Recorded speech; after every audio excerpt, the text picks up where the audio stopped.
सो hey guys, welcome और welcome back to my channel. So आज मेरा पदार्थ विज्ञान का वाइवा हुआ और उसमें जो भी मेरे को पूछा और जैसे भी मेरा वाइवा गया वो सब इस वीडियो में। तो अगर आपका वाइवा आने वाला है थोड़े दिन में तो आप ये वीडियो आपके लिए बहुत हेल्पफुल होने वाला है। तो शुरू करते हैं। पहले तो वाइवा के ना मतलब ओवरऑल 3 स्टेप्स होते हैं। First step is spotting, second step is practical, उसमें भी 2 प्रैक्टिकल होते हैं, प्रैक्टिकल 1 एंड प्रैक्टिकल 2। और थर्ड स्टेप होता है अपना मतलब ओरिजिनल वाइवा का जो स्टेप है वो होता है आपका थर्ड स्टेप। तो सबसे पहले स्पॉटिंग देखते हैं। स्पॉटिंग में तो हमारे यहाँ पे 4 स्पॉट्स थे, मतलब जनरली 4 स्पॉट्स ही होते हैं। एक स्पॉट आप पकड़ लो कि 10 मार्क का होता है, ठीक है। तो इसमें आपको मिल जाएंगे 40 मार्क्स। तो स्पॉट्स में ना पहला स्पॉट्स हमारा था प्रत्यक्ष प्रमाण का, मतलब एक इमेज दे रखी है आप वहाँ पे, तो आपको ऐसे था कि आँख से देख रहे हो अपन लोग, तो इससे से अपने को समझ में आ जाता है ना कि प्रत्यक्ष आपको परसेप्शन हो रहा। तो इससे फिर वो आइडेंटिफिकेशन करना था कि ये कौन सा प्रमाण है और उसके टाइप्स लिखने थे और उसकी डेफिनेशन लिखनी थी श्लोक में। तो वो सब फर्स्ट स्पॉट में था। उसके बाद सेकंड स्पॉट में जो था ना वो था अनेकांतवाद। अनेकांतवाद मतलब उसका ये पूछा था कि उसका प्रोफाउंडर कौन है अनेकांतवाद का, और थोड़ा बहुत एक्सप्लेन करो ये वो करके। तो वो अनेकांतवाद में पूछा था सेकंड वाले अपने स्पॉट में, ठीक है। तो थर्ड वाले स्पॉट में पूछा था कि प्रागभाव, मतलब ये बोला था कि अगर कोई चीज़ बनने से पहले उसका जो अभाव होता है वो प्रागभाव होता है, अपने को पता ही है। तो वो उसमें था कि आइडेंटिफिकेशन था बेसिकली, और उसके टाइप्स भी पूछे थे प्रागभाव के, ठीक है। तो ये हो गया। और उसके बाद लास्ट वाला स्पॉट था वो उपमान प्रमाण का था, उसमें भी आइडेंटिफिकेशन और उसके टाइप्स लिखने थे। तो ये बेसिकली सारे ये तीनों तो सेम ही थे।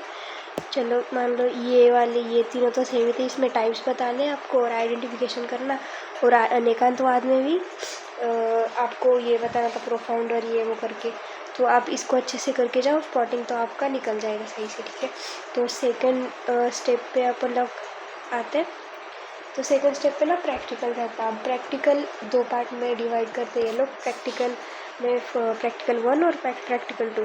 तो प्रैक्टिकल 1 में क्या रहता है कि पंचमहाभूत आपको आइडेंटिफिकेशन रहता है, मतलब आपको फॉर एग्जांपल द्रव्य देंगे, जैसे कि अब हमारे केस में आया था आमलकी, रोटी, अस्थि, मोचा। मोचा मतलब बनाना रहता, और पृथुक। तो ये 5 द्रव्य थे और उसमें हर एक द्रव्य का पंचमहाभूत आपको आइडेंटिफिकेशन करना था। जैसे कि अब अस्थि का मान लो कि अस्थि में क्या होता है कि पृथ्वी महाभूत होता है, ठीक है। जैसे कि बनाना का तो मैंने जल महाभूत लिखा है, वैसे पता नहीं अभी सही है कि नहीं, देखेंगे बाद में। लेकिन इस तरीके से आपको क्वेश्चन आएंगे। फिर उसमें प्रैक्टिकल फर्स्ट में 3 क्वेश्चन थे वैसे, ए बी एंड सी।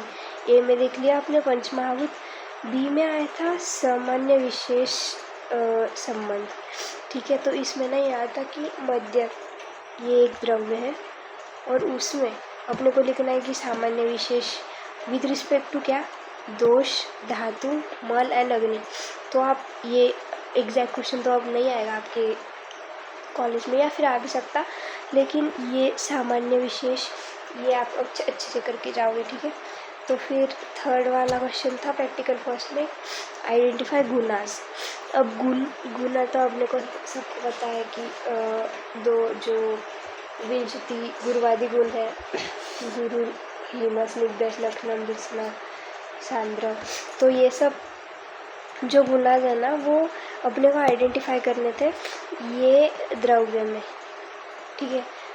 शर्करा, शाली, त्रिकटु, धन्यमल, माश, मतलब इसमें बताना है आपको कि जैसे शाली है, लघु होता है। तो इसमें ये बेसिकली आपको यही बताना है कि इसमें कौन सा गुण प्रेजेंट है। तो ये प्रैक्टिकल 1 हो गया कंप्लीट। अब चलते प्रैक्टिकल 2 पे। तो प्रैक्टिकल 2 पे ना इसमें भी 3 क्वेश्चंस थे, ए बी एंड सी। तो ए में था कि पंचवी वाक्य। पंचवी वाक्य ये तो बहुत ही बेसिक कॉन्सेप्ट है और ये वाइवा प्रैक्टिकल्स में 101% पूछते हैं।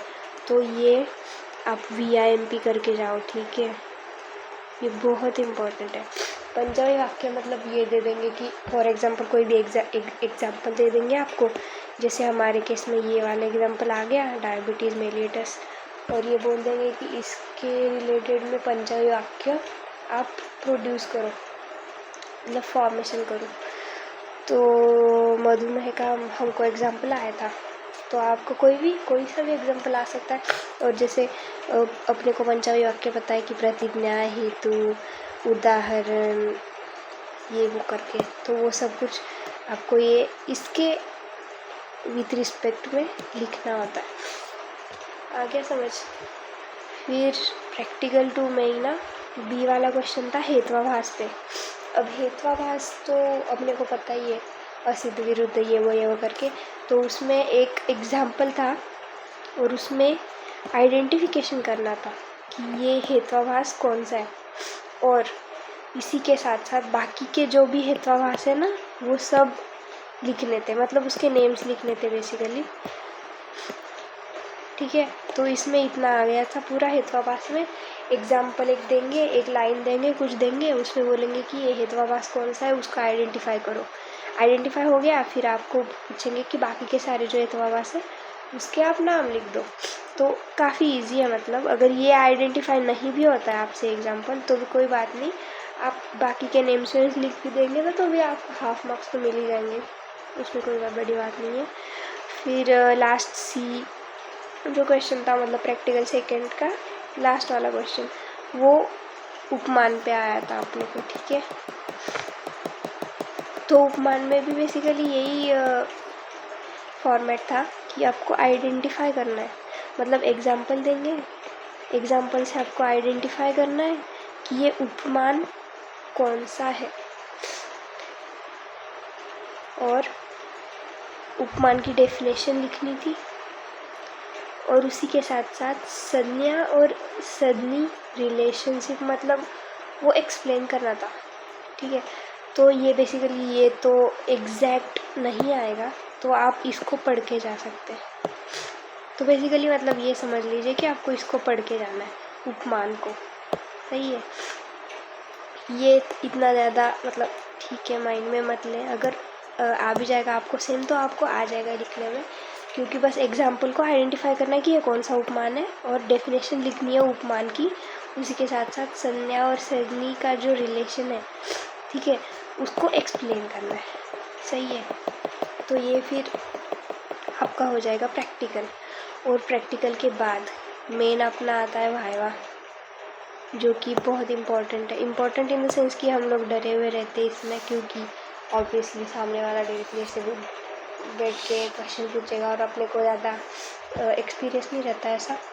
तो इसमें मैं अपना बताती हूँ कि मेरे को क्या पूछा। मेरे को पूछे थे श्लोक, पहले तो बोले कि श्लोक स्टार्ट करो बोलना, और मैंने 7 to 8 श्लोक्स तो बोले ही होंगे मेरे, और कुछ बैचमेट से तो 10-10 12 तक भी श्लोक बोले हैं, फिर भी वो उनको मतलब रोक ही नहीं रहते कि बस करो, अब ऐसा कुछ बोल ही नहीं रहते। तो आप 10 से 15 श्लोक तो भाई इट्स ओके, अगर छोटे भी है तो कोई बड़ी बात नहीं है, लेकिन आप करके जाओ, मतलब सेफर साइड में आप ऐसा रखो कि श्लोक तो आने ही चाहिए, ठीक है। मतलब ऐसा नहीं कि बहुत ही खतरनाक हार्ड वाले श्लोक बोल रहे, कोई नहीं, अगर ईजी भी आते हैं ना कोई बात नहीं, बट श्लोक आप करके जाओ, ठीक है। फिर मेरे को दूसरी बार पूछा था कि युक्ति पता, मतलब मेरे को ऐसा पूछा कि युक्ति एक्सप्लेन करो, आपको क्या पता है युक्ति के बारे में। तो फिर मैंने 1-2 श्लोक बताए युक्ति के, फिर वो सब बताया कि प्लानिंग ये वो करके तो ये इसमें तो काफ़ी इम्प्रेस हो गए थे वो एग्जामिनर। फिर उसके बाद मेरे को 3rd क्वेश्चन पूछा था प्रत्यक्ष प्रमाण को एक्सप्लेन करो। जैसे युक्ति को बोला था ना, वैसे ही मेरे को प्रत्यक्ष प्रमाण का भी पूछ लिया। तो मैंने प्रत्यक्ष प्रमाण का थोड़ा बहुत बताया, उसके बाद बोले कि उसके टाइप्स बताओ, उसके सब टाइप्स बताओ। तो बेसिकली प्रत्यक्ष प्रमाण आपको ढंग से करके जाना पड़ेगा भाई, क्योंकि इससे काफ़ी मेरे बैचमेट्स को भी क्वेश्चन पूछे। फिर उसके बाद मेरे को ना रस महाभूत रिलेशनशिप, मतलब ये नहीं होता कि मधुर, आम्ल, लवण, कटु, तिक्त, कषाय, इसमें आपको महाभूत कौन सा प्रेजेंट है वो आपको मतलब एक चार्ट दे रखा है अपने बुक में, तो वो बेसिकली आपको ये करके जाना है, क्योंकि ऐसे क्वेश्चंस ना पूछते हैं, ठीक है। ये बहुत बेसिक है, तो ये तो आपको आता भी होगा वैसे, क्योंकि वैसे हमने ये थ्योरी एग्ज़ाम के लिए तो पढ़ के रखा ही होगा, लेकिन फिर भी एक बार अगर देख लेंगे तो अच्छा रहेगा। फिर उसके बाद मेरे को द्रव्य पूछा था। अब द्रव्य में मेरे को पूछा कि लवण द्रव्य, मतलब एक पाउच था उसमें लवण भर के रखा था, और उसमें बोला कि ये आइडेंटिफाई, इसके बारे में मतलब एक्सप्लेन करो बेसिकली। तो उसमें महाभूत बताया, ये वो करके, तो फिर थोड़ा बहुत मैंने उसके अराउंड एक्सप्लेन किया। उसके बाद मतलब ये मेरे को अभी इतने क्वेश्चंस याद है, बट काफ़ी मतलब 10-12 मिनट तक मेरा हैवा चला था, लेकिन उसमें भी इतना कुछ डरने वाली बात नहीं है। बहुत सरफेस लेवल ऑफ क्वेश्चंस पूछते हैं।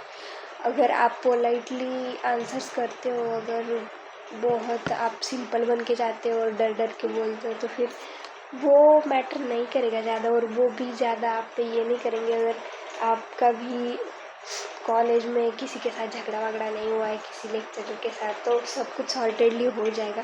बेसिकली फेल तो नहीं करते, इसलिए डरने वाली कोई बात नहीं है। और अगर इसमें से आपको किसी भी चीज़ में डाउट है ना, तो आप मेरे को नीचे कमेंट्स में पूछ सकते हो, ठीक है। तो ये जो वीडियो है वो हम यही समाप्त करते हैं। I hope you like this video. Channel पे नए हो तो प्लीज़ सब्सक्राइब कर दो, ठीक है। मिलते हैं नेक्स्ट वीडियो में। Bye bye.